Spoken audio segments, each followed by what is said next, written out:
कौलगाव येथे गणेशोत्सवाच्या निमित्तानं विसर्जन मिरवणुकीचे आयोजन सरपंच नानाभाऊ काळे पिसाळ यांच्या प्रमुख उपस्थितीत करण्यात आले होते.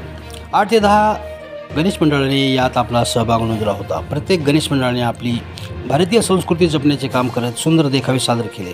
वारकरी संप्रदाय, दिंडी, रिंगण सोहळे यासारखे सामायिक सलोखे जपण्याचे काम यावेळी देखाव्याच्या माध्यमातून सादर करण्यात आले. कौलगाववासियांनी या देखाव्यांना भरभरून प्रतिसाद दिला. वारंगा फाटा येथील भजनी मंडळ, लेझिम पथक, महिला भजनी मंडळ यांनी प्रत्यक्षरित्या आपला सहभाग नोंदवला होता. एकूण विसर्जन मिरवणूक शांततेत व उत्साहाच्या वातावरणात पार पडली. यावेळी सहाय्यक पोलीस निरीक्षक नरसिंग पोमनाळकर यांनी चोख पोलीस बंदोबस्त ठेवला होता. सार्वजनिक गणेश मंडळ, अष्टविनायक गणेश मंडळ, चक्रपाणी गणेश मंडळ सुंदर देखावे सादर केले होते. यावेळी सरपंच प्रतिनिधी नारायणभाऊ पिसाळ, बाबुराव देशमुख, चेअरमन शिवाजी पिसाळ, बालासाहेब पिसाळ, उत्तम पिसाळ, LR सर, महादेवराव धवन, प्रताप पिसाळ, दादाराव पिसाळ, ज्ञानोबा वंजे, व्यंकटराव पिसाळ, सुभाष पिसाळ, कोंडिबा सोनटक्के, खोबराजी पिसाळ, देवीदास पिसाळ, पांडुरंग पिसाळ, मारुती नाना पिसाळ, रामन पिसाळ, बळीराम पिसाळ, खंडूजी पिसाळ, छत्रपती पिसाळ, गुंजाजी बंडे, मनोज सर पिसाळ, रामराव शंकरप्पा, नागनाथ देवीदास विश्वासे, राजकुमार वंजे सह समस्त यशवंतग्राम कौलगाव ग्रामस्थांनी मोठ्या संख्येने सहभाग नोंदवत मिरवणूक शांततेत पार पडली. यावेळी फौजदार शेख, जमादार DS थोरे, पोलीस पाटील अविनाश वंजे यांनी बंदोबस्त ठेवला होता.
वतीनं आणि मित्र या ठिकाणचे मेन भजनी मंडळातले जे अध्यक्ष आहेत श्री मनोहर ग्राम कौलगाव तालुका पूर्णा जिल्हा परभणी कावलगावच्या आमच्या वतीने पूर्णा तालुक्यामधल्या पूर्ण गणेश भक्ताला गणेश मंडळाला असा एक संदेश देऊ शकतो मी की जे आमच्या कावलगावपासून जे आम्ही जे समजा डीजे बंद करणं, डीजे नाही बँड नाही, जे पारंपरिक पद्धतीनं वाद्यकामातून आम्ही गावातून पूर्ण आमच्या गावातल्या पूर्ण जेवढे काही गणेश मंडळ असतील त्यांनी आपापल्या पद्धतीने पारंपरिक पद्धतीने भजनी मंडळ असतील, महिला मंडळाचे भजनं असतील किंवा लेझिमा असतील, कुठला डीजे न लावता कुठलंच काही न करता आम्ही जे पारंपरिक पद्धतीने जे शांततेत मिरवणूक पार पडली त्याचा आदर्श पूर्णा तालुक्यांनी घ्यायला पाहिजे. जवळपास पूर्ण खर्चाला फाटा मारून ना डीजे ना बँड या पद्धतीने म्हणण्यापेक्षा